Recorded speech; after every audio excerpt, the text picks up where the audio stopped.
Fortune Tours presents destination diary. Dubai miracle ഗാർഡനെ കുറിച്ച് നിങ്ങൾ കേട്ടിട്ടുണ്ടോ? ദുബായിലെ ഒരു പുഷ്പോദ്യാനമാണ് ദുബായ് മിറാക്കിൾ ഗാർഡൻ. 2013 വാലന്റൈൻസ് ദിനത്തിലാണ് ഈ ഉദ്യാനം ആരംഭിച്ചത്.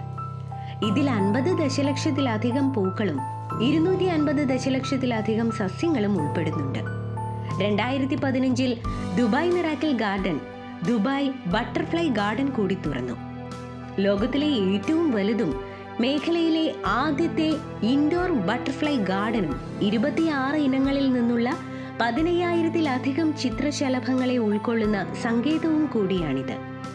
ദുബായ് മിറാക്കിൾ ഗാർഡനും ദ വാൾട്ട് ഡിസ്നി കമ്പനിയും തമ്മിലുള്ള ലൈസൻസിംഗ് കരാറിന്റെ ഭാഗമായി മിക്കി മൗസിന്റെ ഒരു ടോപ്പിയറി 2018 ഫെബ്രുവരിയിൽ അനാച്ഛാദനം ചെയ്തു.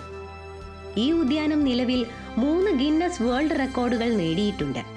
2013 ലോകത്തിലെ ഏറ്റവും വലിയ ലംബ ഉദ്യാനമായി ഇത് പ്രഖ്യാപിക്കപ്പെട്ടു.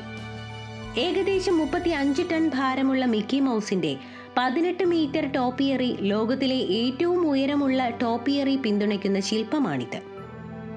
ലോകത്തിലെ ഏറ്റവും നീളം കൂടിയ പുഷ്പമതിൽ എന്ന മറ്റൊരു റെക്കോർഡ് ഈ ഉദ്യാനത്തിനുണ്ട്. അത് ഏകദേശം 1 കിലോമീറ്റർ നീളമുള്ളതും 22 ദശലക്ഷം പൂക്കളാൽ അലങ്കരിച്ചതുമാണ്. ദുബായിലെ തണുപ്പുള്ള മാസങ്ങളിൽ മാത്രമേ ദുബായ് മിറാക്കിൾ ഗാർഡൻ തുറന്നിരിക്കൂ. സാധാരണയായി നവംബർ മുതൽ മെയ് മാസം വരെയാണിത്. പൂക്കൾ പൂർണ്ണമായി വിരിഞ്ഞു നിൽക്കുന്നത് ആസ്വദിക്കാനും ഈ സമയങ്ങളിലാണ് സഞ്ചാരികൾക്ക് ഏറെ പ്രയോജനപ്പെടുന്നത്.